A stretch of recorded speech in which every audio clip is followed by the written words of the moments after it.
Hello students, ज्ञान Ganga online class में आपका स्वागत है। इस वीडियो में हम कक्षा 11 का इकोनॉमिक्स में छठा चैप्टर पढ़ेंगे, जिसका नाम है बाज़ार। बाज़ार को हम इंग्लिश में मार्केट कहते हैं और बाज़ार के बारे में सभी लोग जानते हैं कि बाज़ार कहाँ किसे जाता है और बाज़ार में होता क्या है। बाज़ार में क्या होता है कि वस्तुएं और सेवाओं का क्रय विक्रय होता है। सबसे पहले हम देखेंगे प्रस्तावना। बाज़ार किसे कहते हैं? तो सामान्य रूप से जिस स्थान पर वस्तुओं या सेवाओं का क्रय विक्रय होता है उसे हम बाज़ार कहते हैं। परंतु बाज़ार के बारे में ख्याल एक भौगोलिक विस्तार तक मर्यादित होता है, जबकि अर्थशास्त्र में बाज़ार का ख्याल विस्तृत अर्थ में लिया जाता है।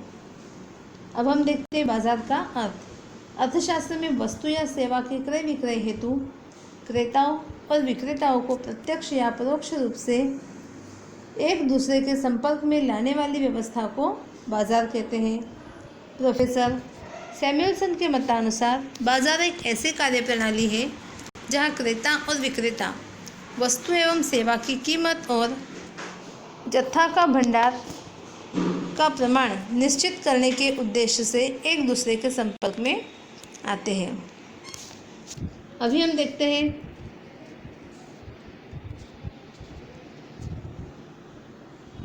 बाजार के लक्षण। वास्तव में बाजार विशिष्ट लक्षणों वाला होता है। उसमें से कुछ महत्वपूर्ण लक्षण निम्नलिखित हैं।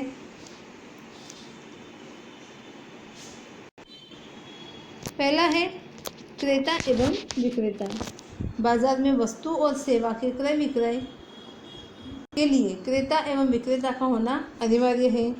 उनके द्वारा अपने निजी उद्देश्य के लिए जो विनिमय किया जाता है उसे क्रय विक्रय की प्रक्रिया कहते हैं।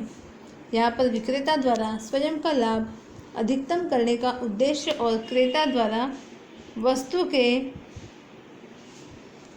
वस्तु में से प्राप्त संतोष अधिकतम करने हेतु से यह प्रक्रिया जन्म लेती है। मतलब कि बाजार में क्रेता का होना और विक्रेता का होना अनिवार्य है। क्रेता वस्तु को खरीदने पर संतुष्ट होना चाहिए और विक्रेता को भी संतोष होना चाहिए कि उसे वस्तु देने पर लाभ प्राप्त हुआ है। सेकंड है वस्तुएं एवं सेवाएं। बाजार में मांगी गई एवं विक्रय की गई वस्तुएं या सेवाएं होना आवश्यक है।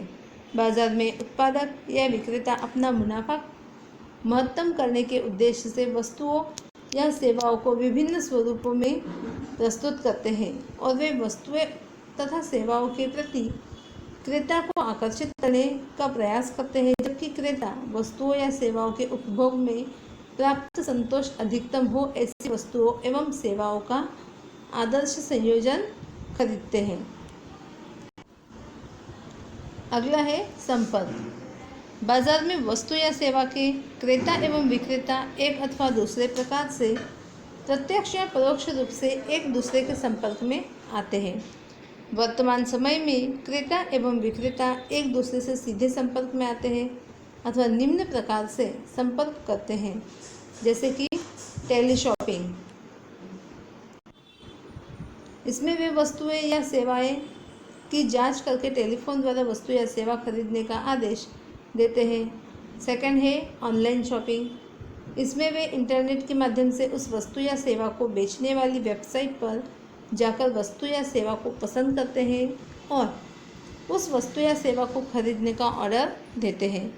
इस प्रकार वर्तमान समय में टेली शॉपिंग और ऑनलाइन शॉपिंग जैसे माध्यमों द्वारा वस्तुओं या सेवाओं के क्रेता एवं विक्रेता परोक्ष रूप से एक दूसरे के संपर्क में आते हैं। नेक्स्ट है कीमत। बाजार में निश्चित समय पर किसी एक वस्तु की सेवा की कीमत निश्चित होनी चाहिए। बाजार में वस्तु या सेवा की कीमत वस्तु या सेवा की मांग एवं पूर्ति द्वारा निश्चित होती है, जिसके अनुसार बाजार में वस्तु या सेवा की कीमत वस्तु या सेवा के क्रेता की मांग एवं विक्रेता के द्वारा दी गई आपूर्ति द्वारा निश्चित होती है। अगला है बाजार स्थिति से संबंधित जानकारी। बाजार स्थिति से संबंधित जानकारी वस्तु के क्रेता एवं विक्रेता को होना अत्यंत आवश्यक है। बाजार में मुद्रास्फीति अथवा मंदी का दौर हो अथवा कोई प्राकृतिक आपदा आ जाए या फिर मानव सृजित किसी आफत के कारण ऐसे संयोग उत्पन्न होते हैं जिससे उत्पादन, विक्रय और खरीदी के संबंध में उचित समय पर उचित जत्था को ध्यान में रखकर निर्णय लिया जा सकता है। अभी हम देखते हैं बाजार का वर्गीकरण। अर्थशास्त्री बाजार का वर्गीकरण अलग अलग मापदंडों के आधार पर करते हैं। उनके अनुसार स्थान आधारित, समय आधारित बाजार, वस्तु के स्वरूप आधारित बाजार, वस्तु के जत्था आधारित बाजार, नियंत्रण आधारित बाजार एवं स्पर्धा आधारित बाजार इत्यादि द्वारा वे बाजारों के विभिन्न प्रकारों को समझाते हैं, जिसमें यहाँ पर हम 3 प्रकार के बाजार, स्थान आधारित बाजार, जत्था आधारित एवं प्रतिस्पर्धा आधारित बाजार के बारे में जानकारी प्राप्त करेंगे। फर्स्ट है स्थान आधारित बाजार। स्थान आधारित बाजार को उसके भौगोलिक विस्तार के आधार पर विभाजित किया गया है। यह वर्गीकरण निम्न प्रकार से है। पहला है स्थानीय बाजार में सामान्य रूप से जिन वस्तुओं या सेवाओं का जहां पर उत्पादन होता है वहीं पर उसका विक्रय भी होता है, तो ऐसे बाजार को हम स्थानीय बाजार कहते हैं। स्थानीय बाजार किसी एक गांव अथवा शहर तक ही सीमित होता है, जैसे कि मिट्टी के बर्तनों का बाजार। सेकंड है प्रादेशिक बाजार। जब वस्तुओं या सेवाओं का क्रय विक्रय किसी एक निश्चित प्रदेश तक सीमित हो तो उसे प्रादेशिक बाजार कहते हैं। इसका अर्थ यह है कि एक ही राज्य में आए हुए विभिन्न बाजार प्रादेशिक बाजार कहे जाते हैं। ये बाजार एक ही राज्य के अलग अलग जिलों तक फैले होते हैं। जैसे गुजरात राज्य में अहमदाबाद एवं बड़ौदा में आए हुए विभिन्न बाजार वास्तव में प्रादेशिक बाजार हैं। उदाहरण स्वरूप सूरत की घारी प्रादेशिक भाषा में चलचित्र एवं प्रादेशिक भाषा की पुस्तकें। अगला है राष्ट्रीय बाजार। जब वस्तुएं या सेवाएं संपूर्ण रूप से खरीदी और बेची जाती हों तो इस प्रकार के बाजार को राष्ट्रीय बाजार कहते हैं। ये बाजार देश के विविध राज्यों में फैले होते हैं। उदाहरण स्वरूप डेयरी प्रोडक्ट, साड़ी का बाजार और हिंदी भाषा के उपन्यास इत्यादि, ये है राष्ट्रीय बाजार। अभी हम देखते हैं अंतर्राष्ट्रीय बाजार। अंतर्राष्ट्रीय बाजार को वैश्विक बाजार भी कहा जाता है।